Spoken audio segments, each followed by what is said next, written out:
Perfect. Yeah.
Hi, folks. Thank you for joining us tonight. I wanted to welcome you to our first Thursday night program of the fall. And this is not only our first program of this fall season, but it's also the first time we're live streaming one of our presentations. So hopefully everything goes well in that back room back there. But if it doesn't, we don't have to worry about it because we're here.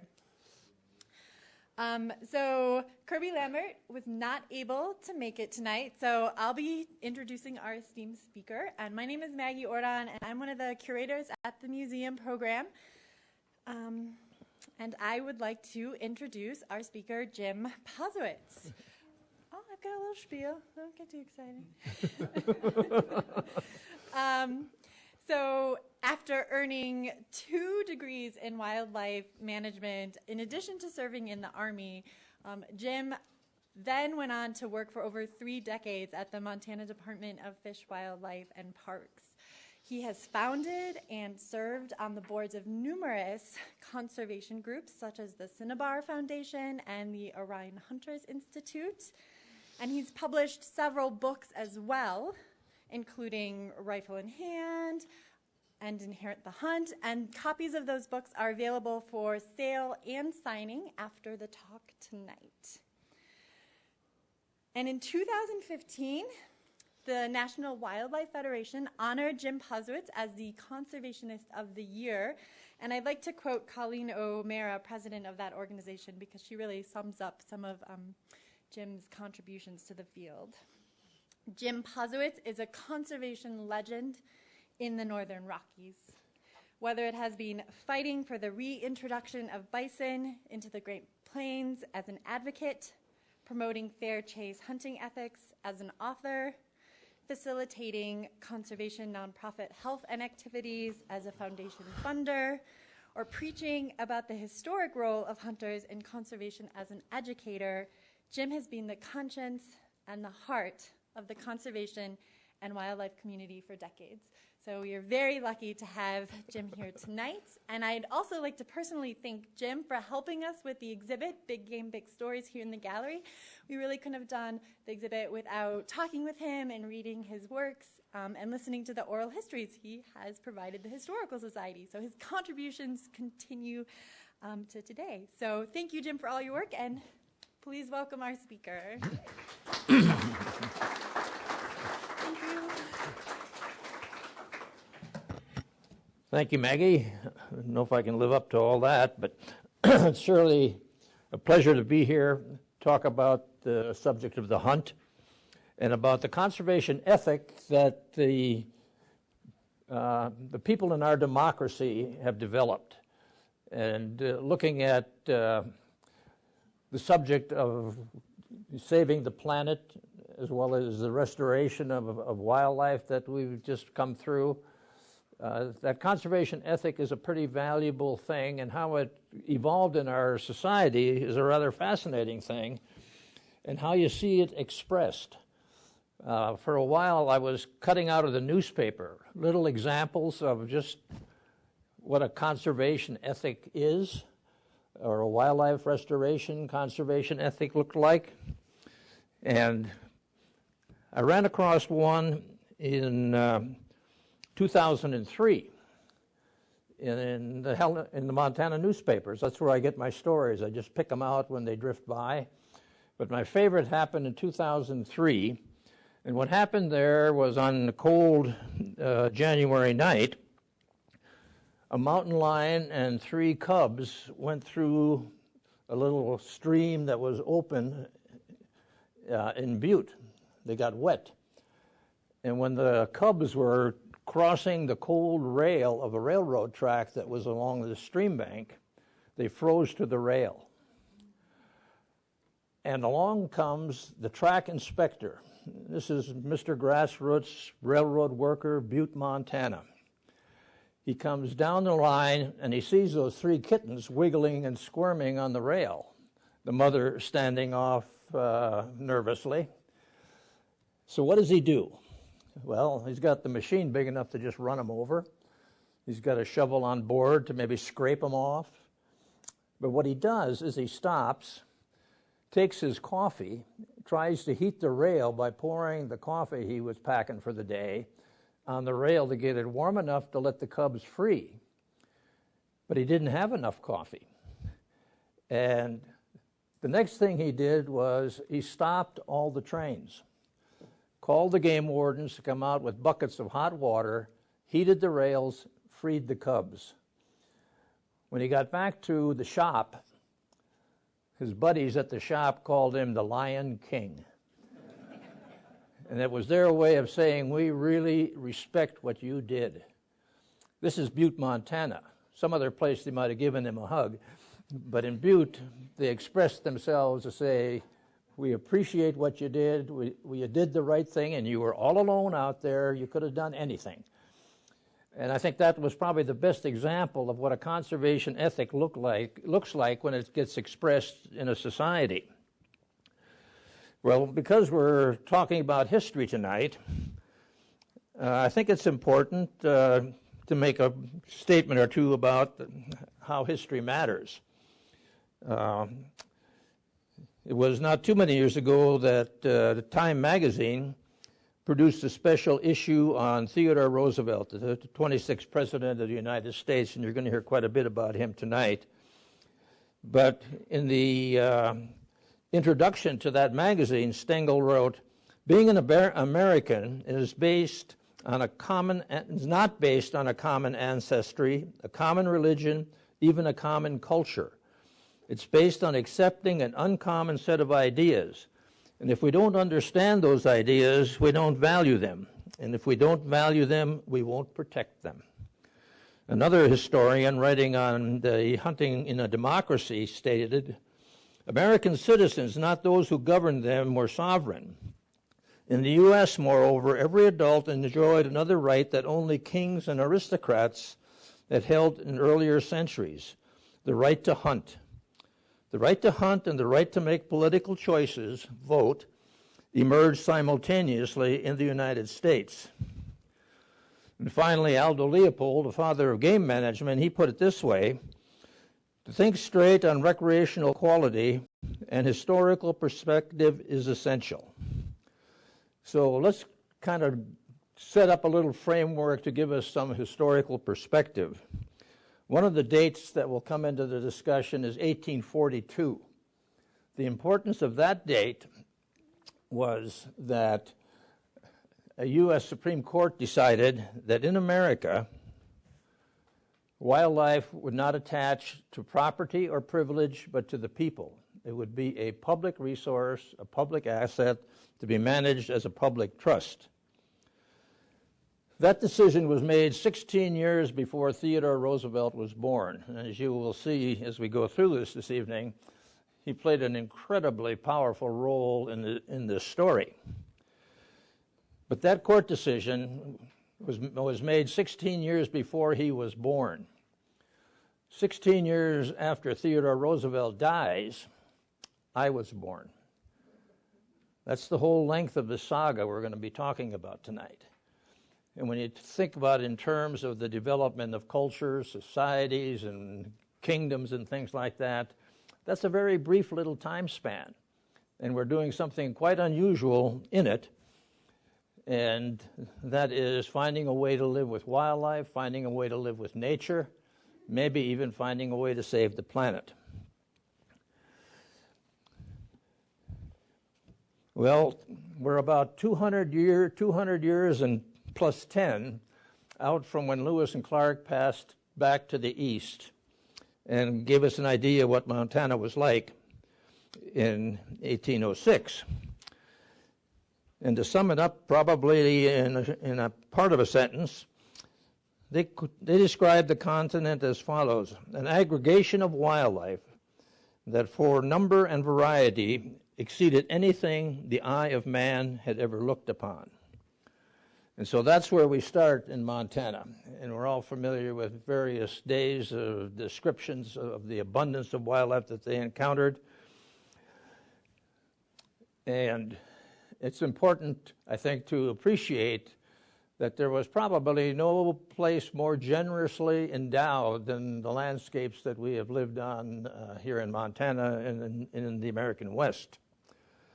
Now, the opportunity to become a hunter, the thing that was decided in 1842, that court case was linked to the Declaration of Independence. And when the American colonies were being settled, it was being done under the authority of the British Empire.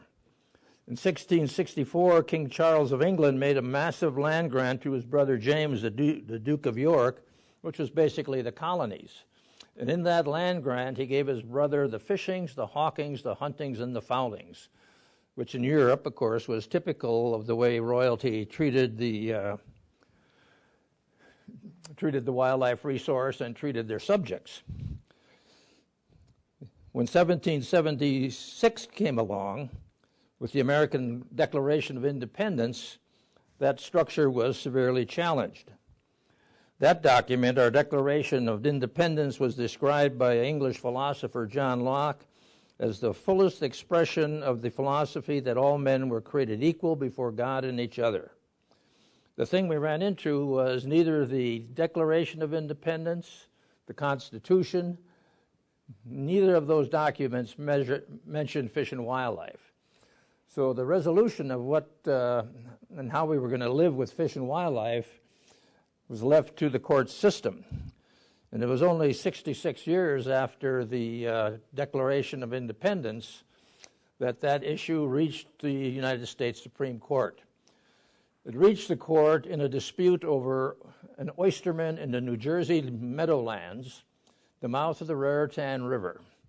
And the oysterman was out there collecting oysters, and the landowner who had title to the land under the estuary there, he traced his land grant right back to the King of England that gave him the fishings, hawkings, huntings, and fowlings.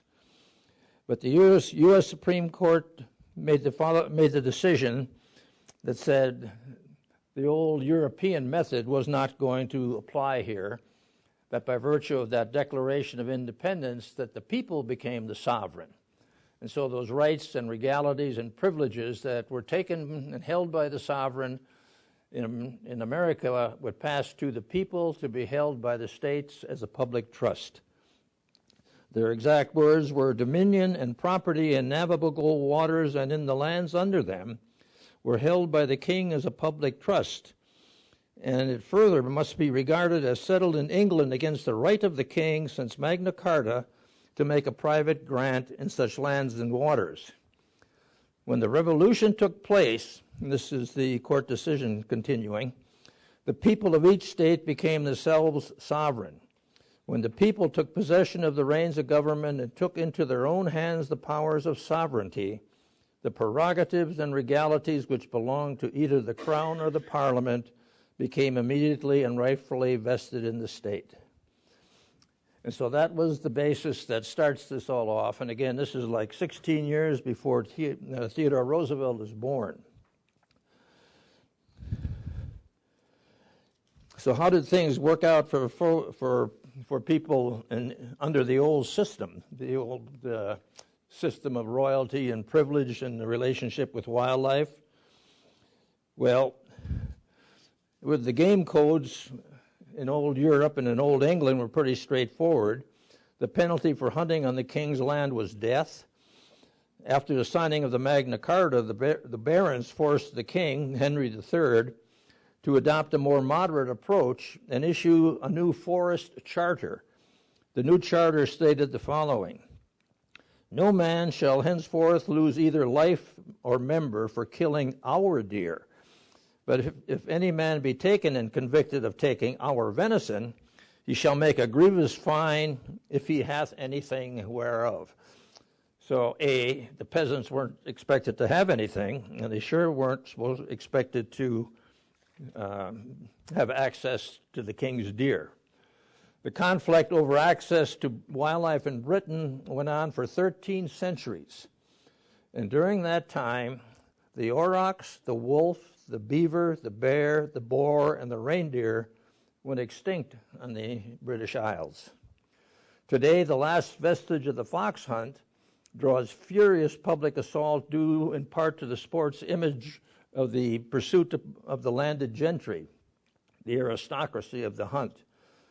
English playwright Oscar Wilde called it the unspeakable and full pursuit of the unedible. Arguments relative to game management and animal control are irrelevant. When the Europeans settled in North America, there was little sign of a conservation ethic among the people. Following the American Revolution and the formation of the United States, the unrestrained exploitation of natural resources produced environmental and human disasters of growing proportion. The exuberance to develop the New World had to find the temperance somehow to preserve the natural endowment that graced our landscape. Initially, our emerging nation was reckless, and we were reckless with the landscape that we were calling home. The Europeans were curious about that, and so they sent a guy over here named Alexis de Tocqueville. And de Tocqueville was over here to study democracy in America. And in his words, they wanted to know what they had to hope or fear from its development. So this democracy on a global scale was a pretty rare thing. They sent de Tocqueville over, and in 1835 he wrote a book entitled Democracy in America. And in that he left this following passage: "In Europe, people talk a great deal of the wilds of America, but the Americans themselves never think about them. They are insensible to the wonders of inanimate nature. Their eyes are fired with another sight. They march across these wilds, clearing the swamps and turning the courses of rivers." So at the time, there was little indication that America would find a conservation big enough to create an expanse of common ground out of which national forests, a wilderness system, parks, national monuments, wildlife refuges, game ranges, and hunting for every American with the desire to hunt might evolve. Yet in time, all of these things would become part of the North American landscape because of hunters whose eyes were fired by another possibility. To be sure, there were intellectuals and very eloquent people who recognized the peril as we were into the early development stages in America. Ralph Waldo Emerson would one. He published Nature in 1836, and it was an essay that included the following: "In the woods is perpetual youth. Within these plantations of God, a decorum and sanctity reign. A perennial festival is dressed, and the guest sees not how he should tire of them in 1,000 years. In the woods are the return to reason and faith. That was Ralph Waldo Emerson, published in 1836. Henry Thoreau was another one who was pleading for nature, and he wrote the essay Walden in 1854. He was also an advocate of civil disobedience when the state was unjust, but he addressed the need to temper our resource exploitive tendencies, saying it quite simply: a man is rich in proportion to the number of things he can afford to let alone. Another one was George Perkins Marsh. Marsh was appointed an ambassador to Turkey, and when he got to Turkey, he saw exhausted landscapes, and he visualized that as North America fast forward. And he came back and he wrote Man and Nature. And one of his biographers wrote, Marsh sensed man's activity in every quarter. It was here Marsh first realized that man had everywhere left his mark. In time he saw how far that touch had transformed nature. All three of these pretty deep thinkers wrote, lectured, spoke eloquently on behalf of a more sensitive regard for nature. And they all died before a young Theodore Roosevelt would shoot his first buffalo on Little Cannonball Creek, Montana Territory in 1883. A year or so after T.R. returned to the Great Plains to ranch and hunt, he wrote the following passage to a friend, and it pretty well describes what motivated his passion. And this was in the period from 1884 to 1886. And in the letter, Theodore wrote, I heartily enjoy this life with its perfect freedom, for I am very fond of hunting. And there are few sensations I prefer to that of galloping over these rolling, limitless prairies, rifle in hand. But as wildlife was vanishing during that period, some of these hunters formed a vision. Among them was George Bird Grinnell. He was 1 year old when the dramatic period that is outlined on the handout we've given here between 1850 and 1900, as the tribes were being pushed into smaller reservations and hunting was becoming more limited to them. There was widespread hunger. Beginning in 1850, well, at that time, Grinnell was 1 year old. He would live a pretty vigorous life. He would live on and learn to hunt on the John James Audubon estate in the 1850s. He would hunt buffalo on the Republican River with the Pawnees in 1872. He would found the first Audubon Club. He would be president and editor of Forest and Stream magazine in 1873, which began the consistent advocacy for conservation. He would ride west with Custer in 1874. He would decline a similar invitation to ride with Custer in 1876, which was quite fortunate. He would create the Audubon Society in 1886, and he would help found the Boone and Crockett Club in 1887.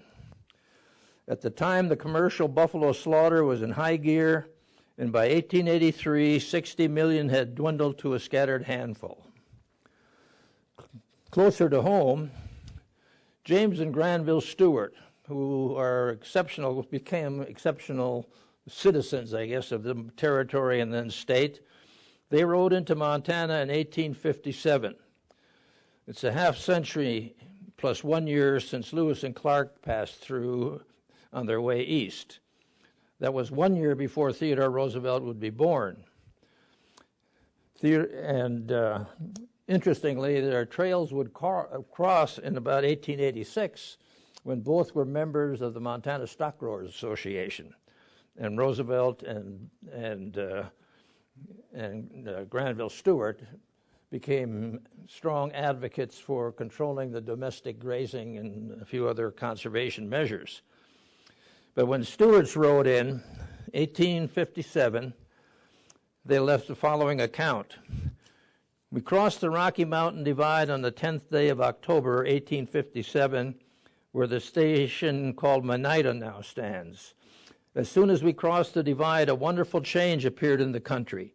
Instead of the gray sagebrush-covered plains of Snake River, we saw smooth, rounded hills and sloping bench land covered with yellow bunch grass that waved in the wind like a field of grain. A beautiful little stream ran northeast on its way to the Missouri. We also discovered as we moved on down the valley to the Beaverhead that there was plenty of game consisting of black-tailed deer, bighorn or mountain sheep, and also many bands of elk. 6 days later, on the 4th of July, 1863, they celebrated the nation's birthday with a fish dinner caught from the Clark Fork River.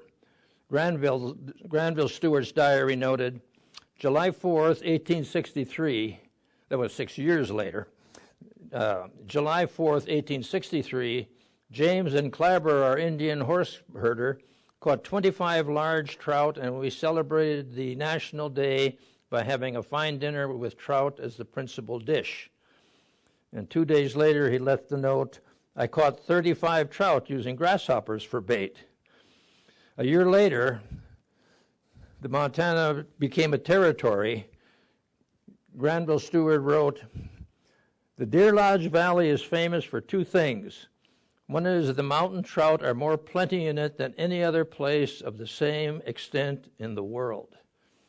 Now, he's writing about the Clark Fork River, and we know now that it wasn't long before we'd have that river flat on its back, dead. But at any rate, that's how Granville Stewart found it.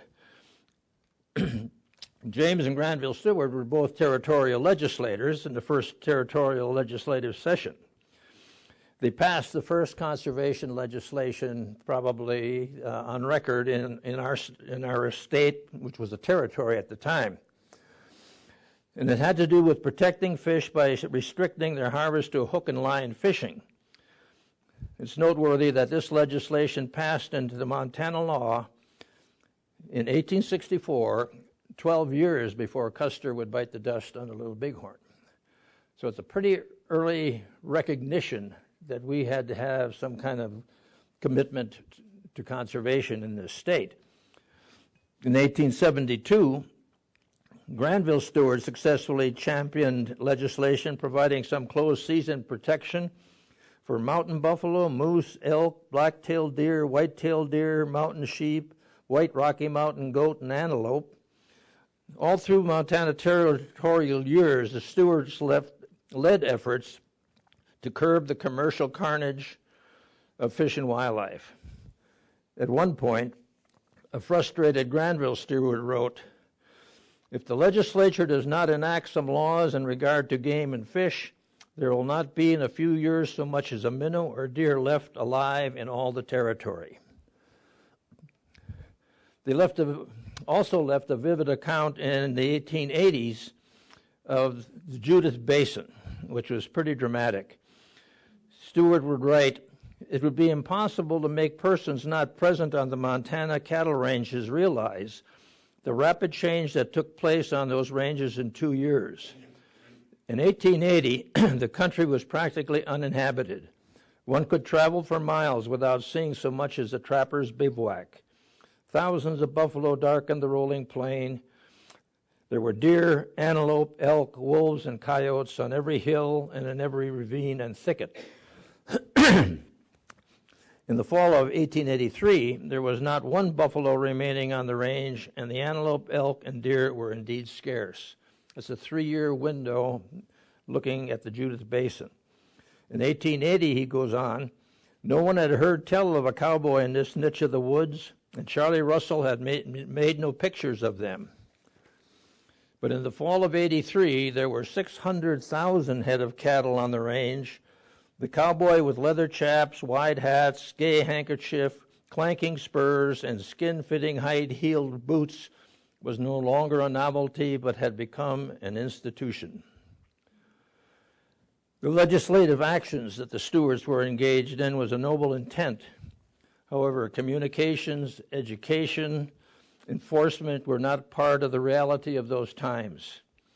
In that cultural vacancy, a very interesting happens, and that is the rod and gun movement generates. at the grassroots level among people desiring to preserve the hunt.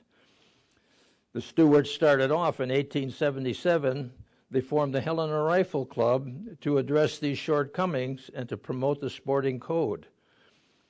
Today, 139 years later, dedicated to the same purpose, there's a Helena Hunters and Anglers Association that meets every first Tuesday of every month out at Montana Wild. If you want to continue the advocacy. But Deer Lodge formed a club in 1880, Bozeman and Butte in 1883.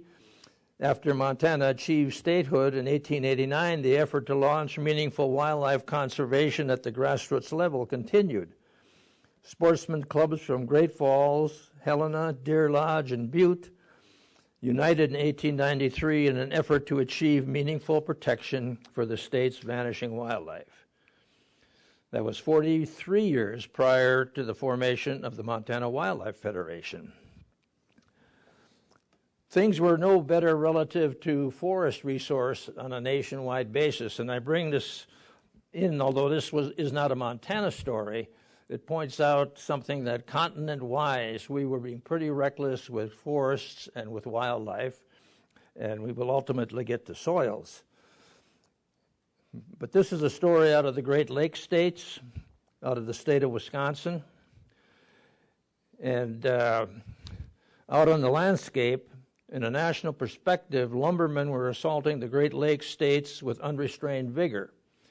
Author Robert Wells described the conditions prevalent in the pine forests of Wisconsin. There were so many trees that no one worried much about waste. The lumbermen were in what seemed a limitless sea of pine, put there by nature for their benefit.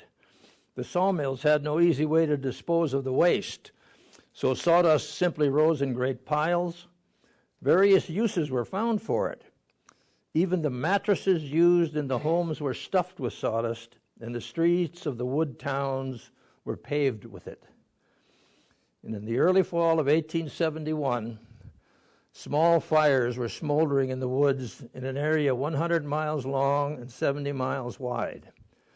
The small fires were destined to become one, and when they did, they took the name of one of the towns incinerated, Peshtigo.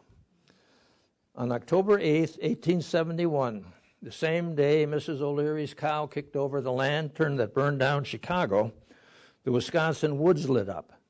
When it was over, the estimated human mortality was at least 1,152 human beings incinerated in that fire. The estimate is considered conservative, with other accounts ranging up to 1,500 human casualties. Gifford Pinchot, the man destined to become America's forester, was 6 years old, and Theodore Roosevelt was 13 the night the Chicago and Peshtigo went up in flames. It was the same year Grinnell began publishing in the monthly newspaper, The American Sportsman, the country's first periodical to make hunting and fishing, natural history, and conservation primary concerns. In the 1880s, the buffalo hide market peaked with hundreds of thousands of hides shipped east. North Dakota had an estimated 10,000 buffalo remaining in 1883, and they experienced their last commercial slaughter in August of that year. And so in August of 83, the buffalo were basically liquidated. 1 month later, in September, Theodore Roosevelt, at the time a 24-year-old New York state legislator, went to Little Missouri, North Dakota to hunt and eventually shoot one of the last wandering buffalo. We were at the end of a continental herd estimated by some to have once been 60 million. More on his last buffalo hunt of his a bit later. In 1884, following some deep personal tragedies, T.I. returned to North Dakota to hunt, to ranch, and to restore his physical and mental well-being. On one occasion, he left us a stark image of what was happening to wildlife. The image is as concise as it is grim. And he wrote it in 1885 after talking to a rancher that was out looking for open-range grazing. And Theodore wrote, "A ranchman who had made a journey of 1,000 miles across northern Montana along the Milk River told me that, to use his own expression, during the whole distance he was never out of sight of a dead buffalo and never in sight of a live one."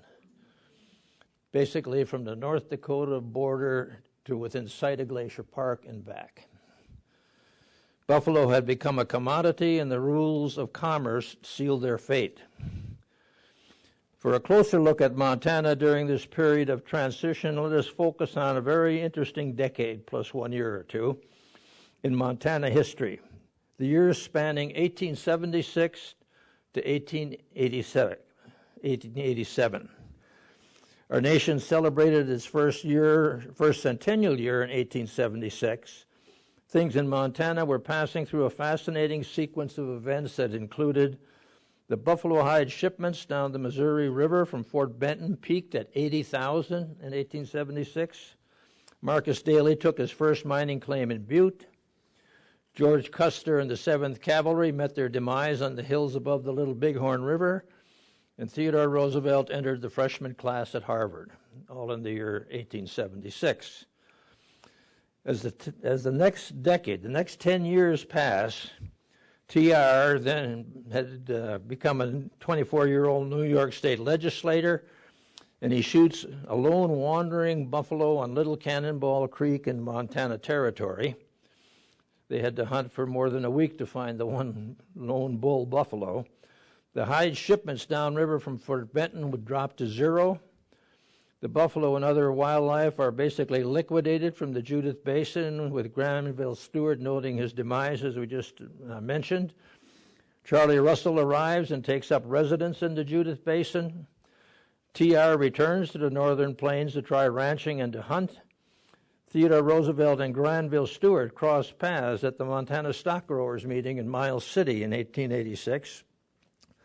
And in 1886, 10 years after Custer dies, after the 7th Cavalry bites the dust, the 1st U.S. Cavalry, 10 years later, rides into Yellowstone National Park to stop the poaching of the last remnants of buffalo that are hiding out there. All that in that one 10-year time period. A year later, George Bird Grinnell and Theodore Roosevelt formed the Bune and Crockett Club to introduce the sporting code and to promote wildlife restoration and conservation. The organization was a noble start, but there was a long way to go before the people of an entire nation would embrace a sustainable conservation ethic. Before Theodore Roosevelt could eventually bring the notion of a conservation ethic to the White House, he had to find it for and in himself. One way to visit the time of his personal epiphany is to tell the story of 2 buffalo that he killed. As a rather sickly youth, TR was an avid reader, and adventures of the American West were a big part of his imagination. One biographer describes it, "Away to the Wild West." These words set TD's vivid imagination afire. In his dream, he escaped to the prairies and mountain ranges beyond the rolling Mississippi.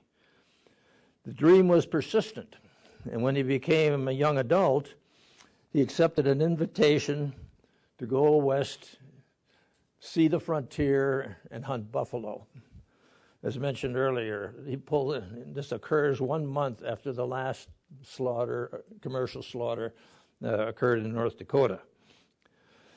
He gets to North Dakota, Little Missouri, North Dakota, and he writes his wife, "I'm anxious to kill some large game, though I have not much hope of being able to do so." So already there's a sense that it may be too late. Theodore borrowed a gun capable of killing a buffalo. He hired a young local named Joe Ferris to help him find one. Only months before, the Northern Plains had experienced what turned out to be the last major commercial slaughter. And Theodore and Joe hunted for days in rain and miserable weather with no success. They literally hunted among the rotting carcasses of the commercial slaughter's final season. Finally, on Little Cannonball Creek, a tributary to the Little Missouri River just inside Montana Territory, T.R. bags his first buffalo. His fantasy, anticipation, and the excitement of the moment all combined to destroy any possibility of restraint. One author describes it as follows. With the enthusiasm that was to be his all of his life, Theodore did an Indian war dance around a dead buffalo, expressing his delight in every conceivable way, in addition to giving Joe Ferris, his guide, $100. And so that was T.R.'s first buffalo. In 1889, he gets appointed to the Civil Service Commission, and before taking that assignment, comes west for one more hunt. And he hunts up the head of the Big Hole River, gets over into, as near as I could determine, Idaho, west of Yellowstone, and hunts and finds a small band of buffalo, and he shoots one. But his reflection there is not any longer a war dance around the fallen beast. And here's how he described it. So for several minutes I watched the great beasts as they grazed. Mixed with the eager excitement of the hunter was a certain half-melancholy feeling as I gazed on these bison, themselves part of a last remnant of a doomed and nearly vanished race. Few indeed are the men who now have, or evermore shall have, a chance of seeing the mightiest of American beasts in all his wild vigor, surrounded by the tremendous desolation of his far-off mountain home. The way the still relatively young Theodore Roosevelt, at that point he was 31, addressed the hunting adventures had changed. By the time Roosevelt reaches the White House in 1901, personal experience and the influence of others like Grinnell and Gifford Pinchot had firmed his commitment to conservation and the restoration of wildlife.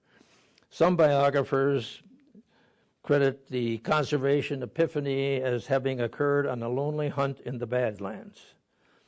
When he began as president, T.R. recognized that the public at large did not have any sense of the necessity to begin managing natural resources.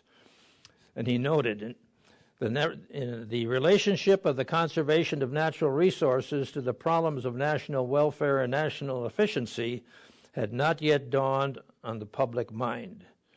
And so not much had changed since de Tocqueville's similar observation 66 years prior. One thing was sure, T.R. was committed to both conservation and action. His first address to Congress included, then striking a note altogether new in presidential utterances, President Roosevelt began to preach the conservation of natural resources. T.R. was taking aim. We live a bit beyond 100 years downrange from that aim, and we can appreciate the accuracy and the impact of that vision. Roosevelt lectured Congress, every group that would listen, and formalized the education process with 7 national conferences on conservation to bring the idea and the need to the attention of the American people. When T.R. ran for a second term, a term of his own in 1904, his first term was the result of McKinley's assassination.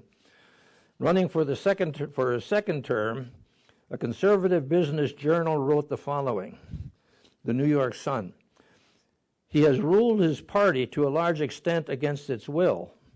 The editorial then went on to focus on T.R.'s conservation record, writing, and then there is the great and statesmanlike movement for the conservation of our national resources, into which Roosevelt so energetically threw himself at a time when the nation as a whole knew not that we were ruining and bankrupting ourselves as fast as we can. Our forests have been destroyed, they must be restored. These questions are not of this day only or of this generation, they belong all to the future. The editorial concluded with a rhetorical question. What statesman in all history had done anything calling for a wide view and a purpose more lofty?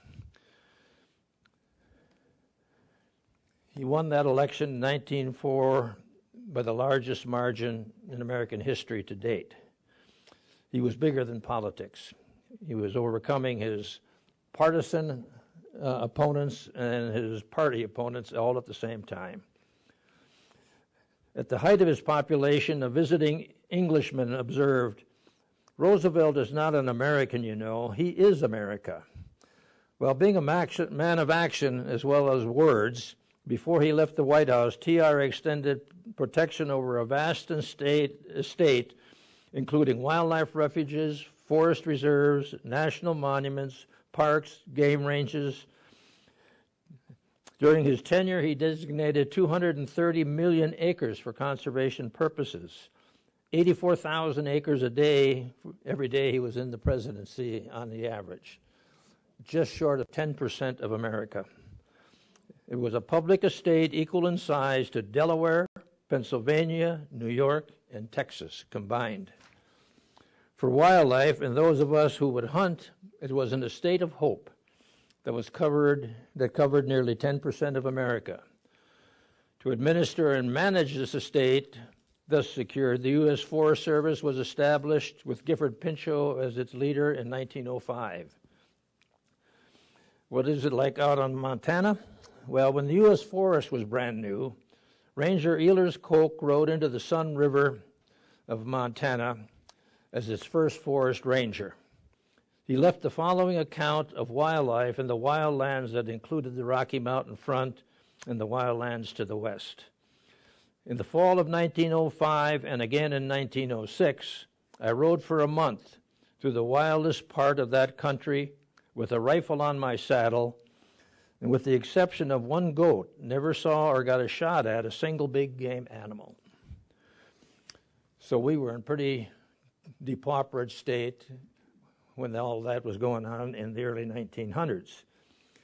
Well, it was time to embark on the long trail of wildlife restoration. The people of Montana were the first in the saddle.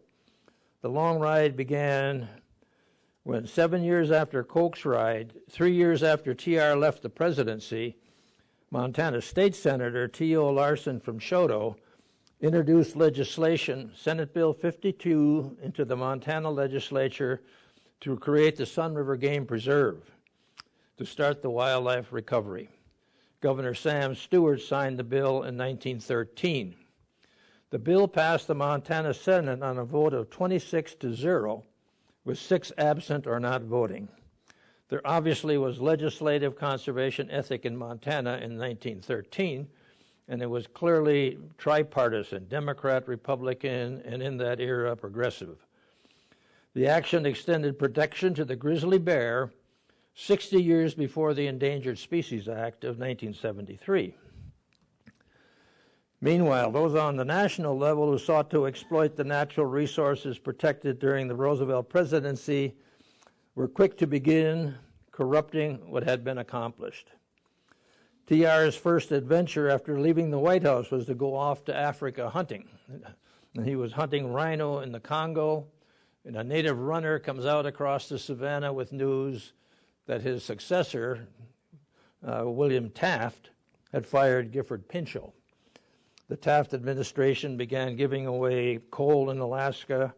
A whistleblower tried to turn that around. The whistleblower got fired. Gifford Pinchot went to his rescue, and he also got fired. It was interesting because when Taft fired Pinchot, Pinchot's mother said, "Good, now you're free for the bigger fight." So the counterattack on America's conservation ethic was immediate, and we learn as the decades and generations passed, it is persistent. Back out on the landscape in 1910, the year Taft's first year in office, the Northern Rockies took a pretty good forest fire hit when 3 million acres of forest burned in 2 days, sending ash and smoke as far as Greenland. The U.S. Congress responded by considering legislation that would sell the burned public lands to private interests. Gifford Pinchot and TR, when he comes back off his hunt, take to the road in opposition to that notion, and they prevail. In 1912, Theodore Roosevelt sought to return to the White House and protect the reforms put in place during his tenure as president. That year, the Republicans held 12 primary races. Theodore Roosevelt won 9 of the 12. The incumbent Taft won 1, and Wisconsin's Bob La Follette won 2. However, at the Republican convention that year, the party bosses denied Roosevelt the nomination, gave it to the incumbent Taft, and subsequently TR and friends formed the Progressive Party, or Bull Moose Party. The outcome of the split Republican Party was the election of Democrat Woodrow Wilson. TR finished second and Taft a distant third. The interesting part of that campaign was that TR's campaign manager was Joe Dixon, senator from Montana and later our governor. So Montana has had its hand in this saga right from the start. Times were somewhat hard between Theodore Roosevelt's introducing the conservation ethic in our time, and the most notable tough time was probably the dirty 30s. We had a drought, the Dust Bowl, the Great Economic Depression. Our country was literally on its knees. 3 decades of conservation and wildlife recovery were threatened, but then we had another Roosevelt in the White House. This time it was Franklin. While Franklin was not a hunter, he quickly found a way to bring the hunting community at the grassroots level into the serious and persistent action. The times were certainly at a critical junction. We were economically wounded in a continent blowing to the sea. Here's an example. On Sunday, mid-April 1935, the air crackled with electricity. Birds screeched and dashed for cover as the black wall approached. Car radios clicked off, overwhelmed by the static. Ignitions shorted out. Waves of sand, like ocean water rising over a ship's prow, swept over roads. Cars went into ditches. A train derailed. More than 300 tons of Great Plains topsoil was airborne that day. In Chicago, 12 million tons of dust fell. New York, Washington, even ships at sea 300 miles off the Atlantic coast were blanketed in brown. When the dust of the Great Plains passed through New York City, it's almost certain that a wheelchair-bound invalid in that city breathed in some of that dust. There was an aging invalid in his home on 15th Street, New York City. The invalid was George Bird Grinnell. And my imagination suggests that the dust that he inhaled in that dust storm could have been the same dust he stirred when he hunted buffalo with the Pawnee Indians out on the Great Plains in 1872, a mere 63 years prior. Again, that was Black Sunday, April 14th, 1935. For further historical reference, at the time I was a 5-week and 4-day-old infant living in the Midwest and sucking that same dust when I wailed for a little milk or a clean diaper. In the wake of these disasters, the conservation movement did not despair, but would be invigorated and energized. Initially, wildlife and forest conservation came from a few enlightened patricians, but following the economic depressions of 1929 and the national drought and the environmentally dirty 30s, the idea and responsibility for conservation vision articulated by our predecessors was about to be handled to the people at Grassroots America, where it would grow strong, include soil, and in time restore a wildlife abundance to an entire continent. Franklin Roosevelt was president, and he turned to North Carolina's Hugh Bennett for counsel. What Gifford Pinchot was to forestry and Grinnell was to wildlife, Hugh Bennett was to soil. Bennett's opening salvo was, "Of all the countries in the world, we Americans have been the greatest destroyers of land of any race of people, barbaric or civilized."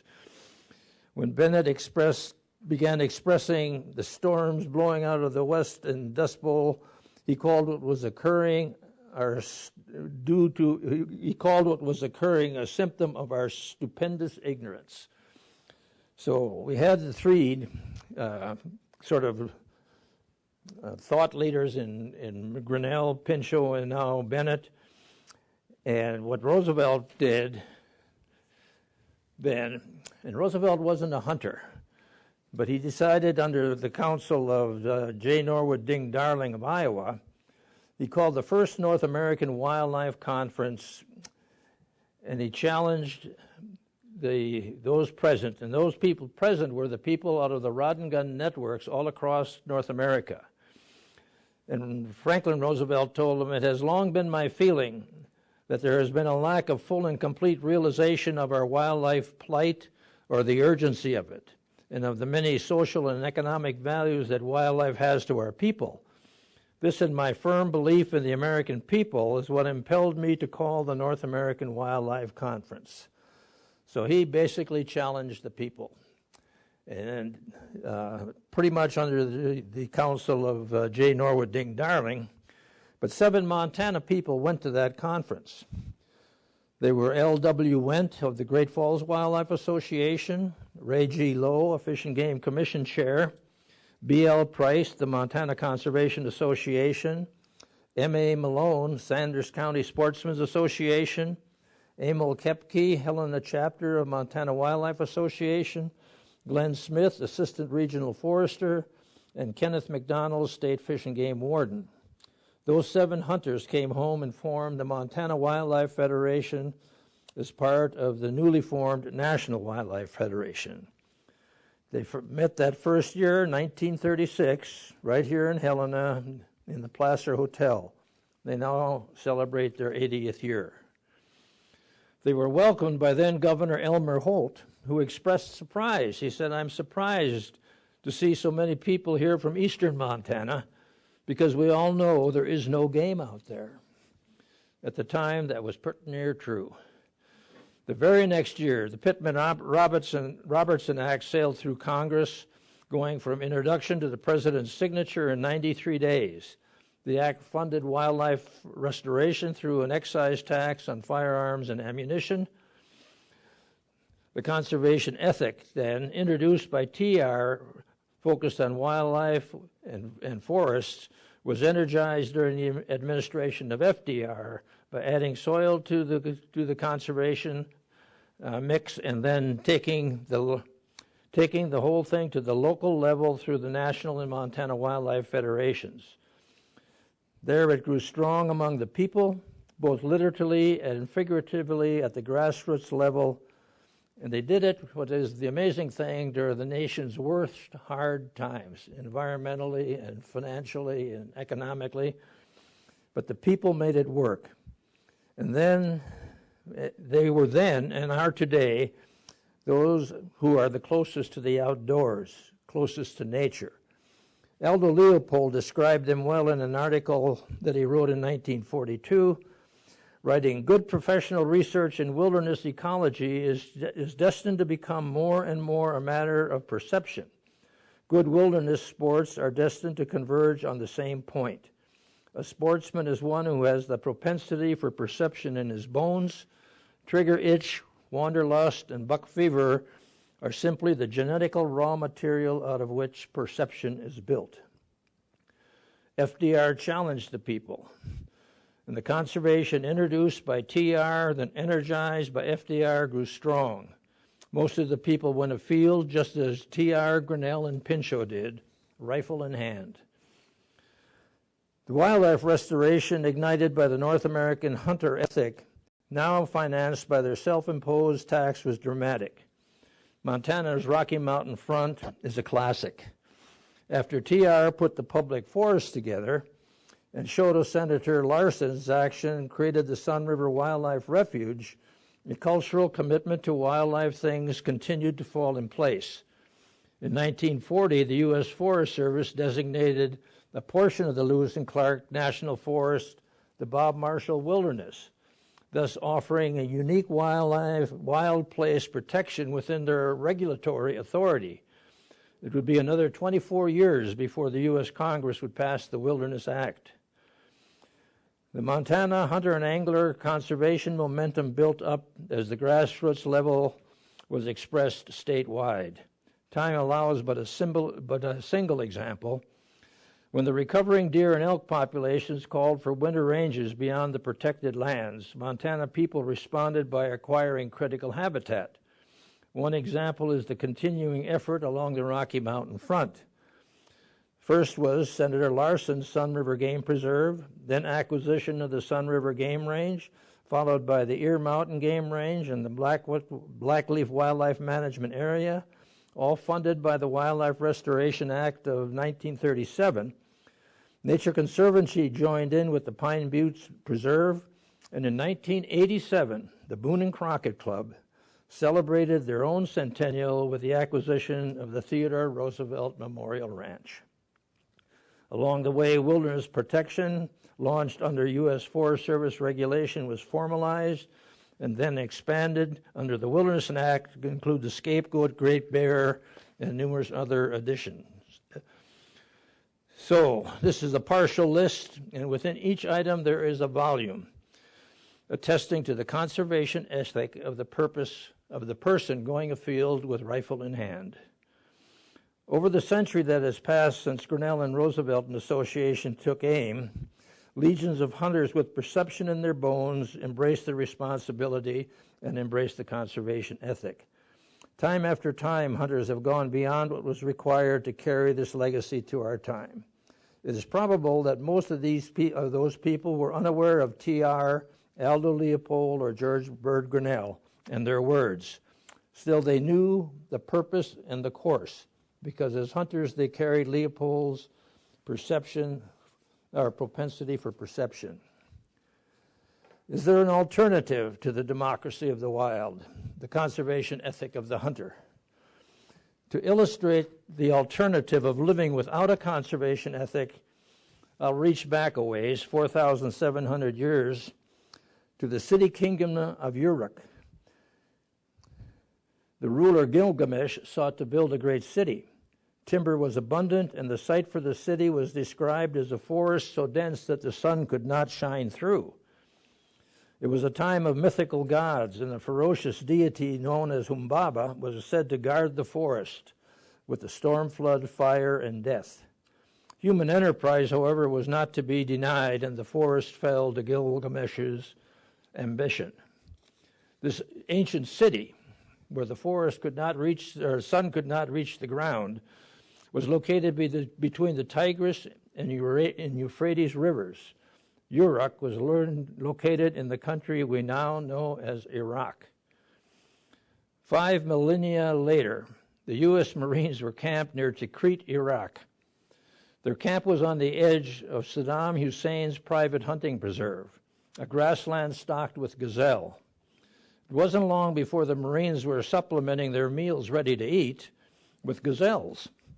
What was unusual about this military force was that they imposed a bag limit on themselves to make sure the herd wasn't depleted, that the antelope herd would be sustained. It was probably the first time in human history of that battered place that a conquering force came with a conservation ethic, and it was an ethic held at the grassroots people level, an uncommon idea held and expressed by the troops. It's gratifying to learn that the U.S. Marines carried that ethic when they hunted, savored, and sought to sustain Saddam's elk, or gazelles. So what is the alternative, though, to a landscape like that where the conservation ethic never took root and never flourished? We look at it on our newscast every night. In a book featuring the exit message of suicide bombers, one particular passage is relevant to this discussion. The passage was the final testament of a person about to blow himself up in Gaza, and he chose to address the environment he knew. And his words were, "We have seen the dunya," and that's their word for the physical world. "We have seen the physical world, and it doesn't amount to anything." He then went out to kill himself and as many other people as he could. Chief Luther Standing Bear left us a relevant perspective on all of this when he stated, "Man's heart away from nature becomes hard. The Lakota knew that the lack of respect for growing living things soon led to a lack of respect for humans too."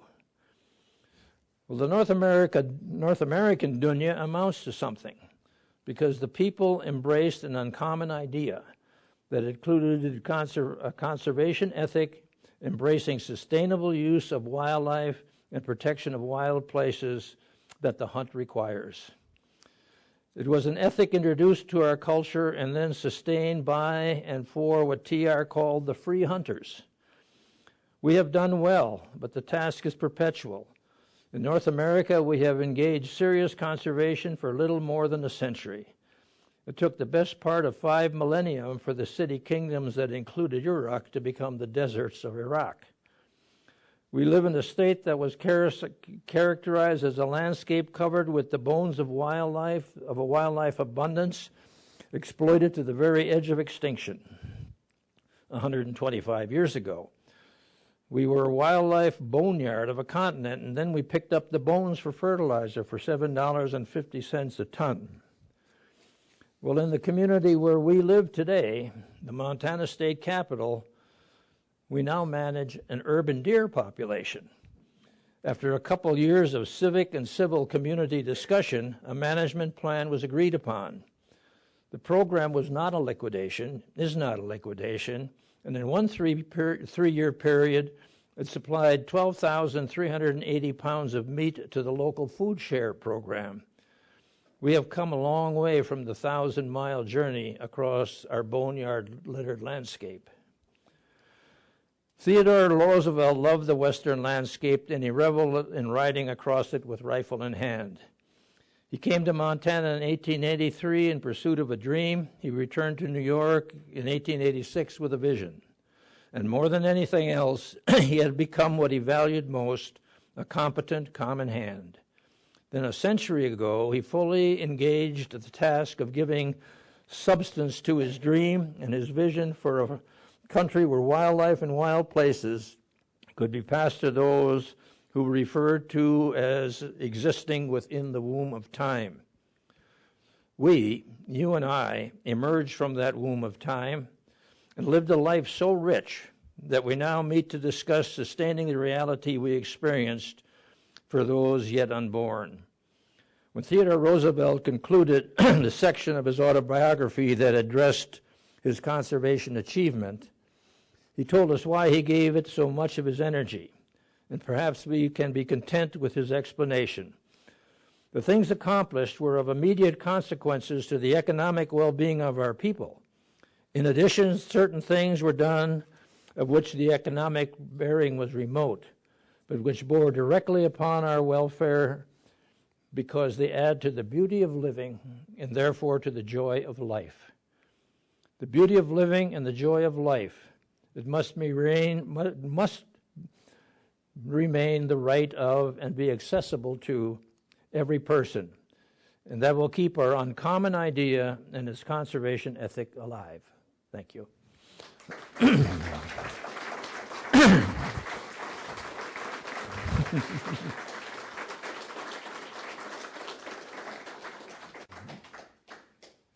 Maggie? Absolutely.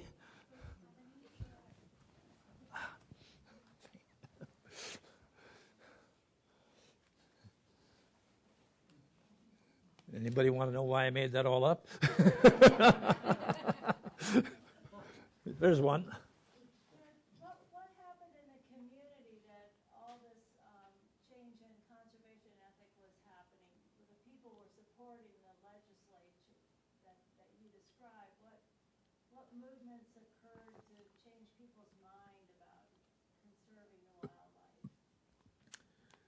Well, I'm not sure. I heard the question. Try me again. So what happened in the mindset of the community to cause these changes to be supported by the legislature?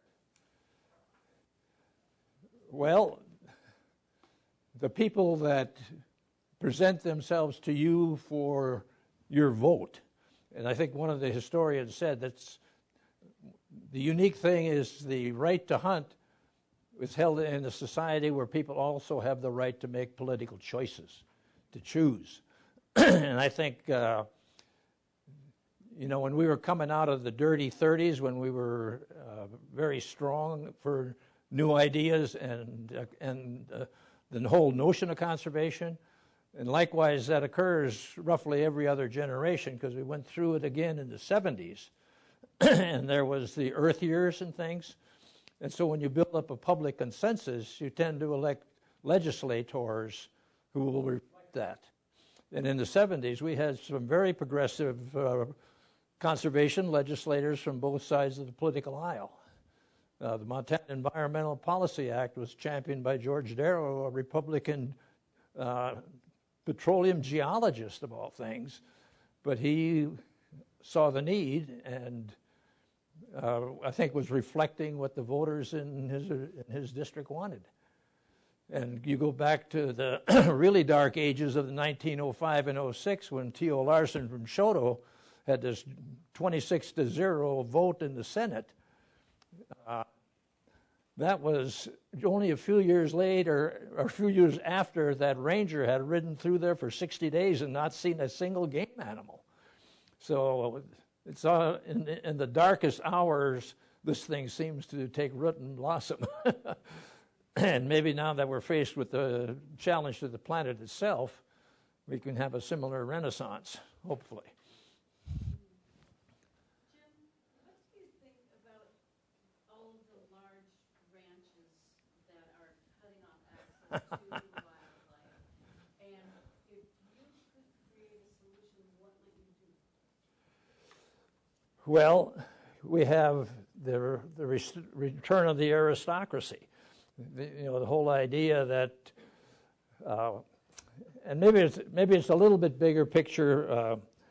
When wildlife was super abundant, it attracted commercial interests that have a very direct, straightforward economic model. If you can make money on it, do it.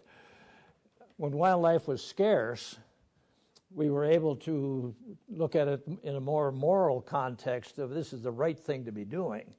Now that wildlife is abundant, you can expect the attraction of commercial interests to come back. And in the case that I think you're referring to, the attraction of the aristocracy wanting these to be the king's deer again, to attach to property rather than to society.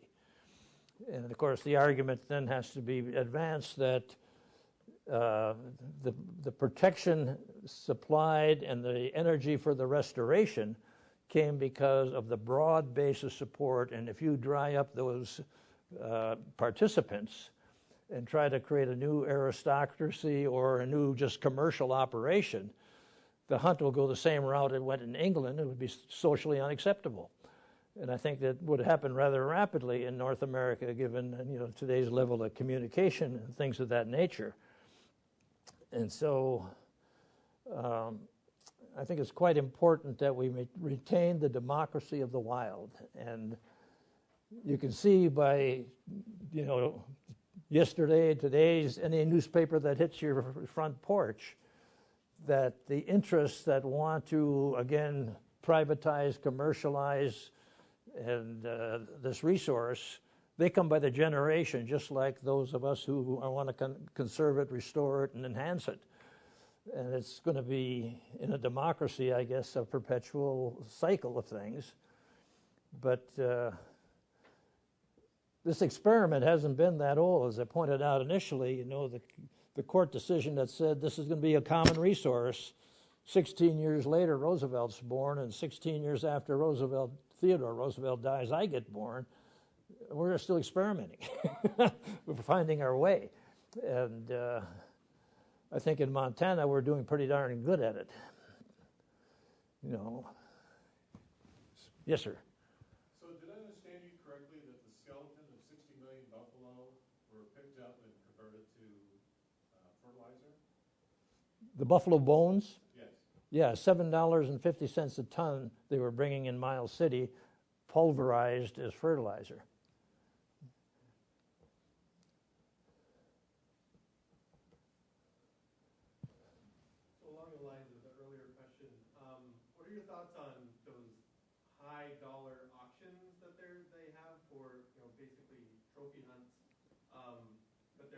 raising a lot of money. Oh. Back into conservation, and that, Yeah. they do The auctioning the bighorn sheep and doing it with the justification that it's going back into bighorn sheep management. And does that fit into the conservation ethic? And I think specifically on, it happens with bighorn, but Yeah. I think, you hear about stories with like the white rhino, a managed hunt where they're killing an older one. But Mm-hmm. I guess, what are your thoughts? Well, I think that's an excellent point, and if I were to have my preferences, we'd keep the playing field as flat as possible and as broad as possible.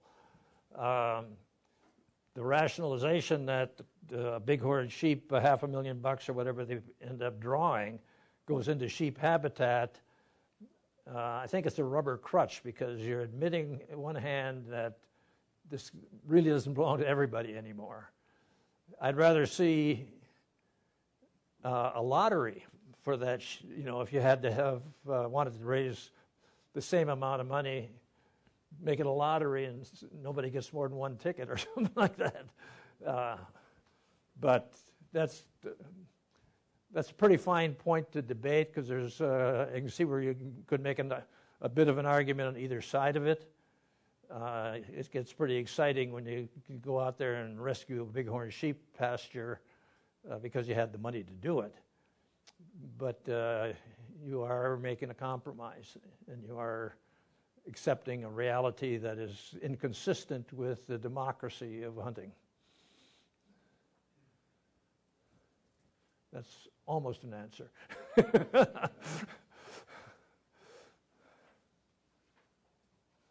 Okay. Thank you. Jim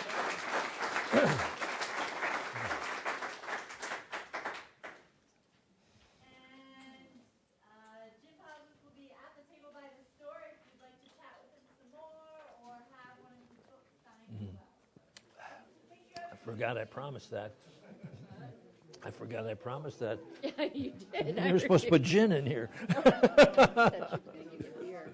Ah.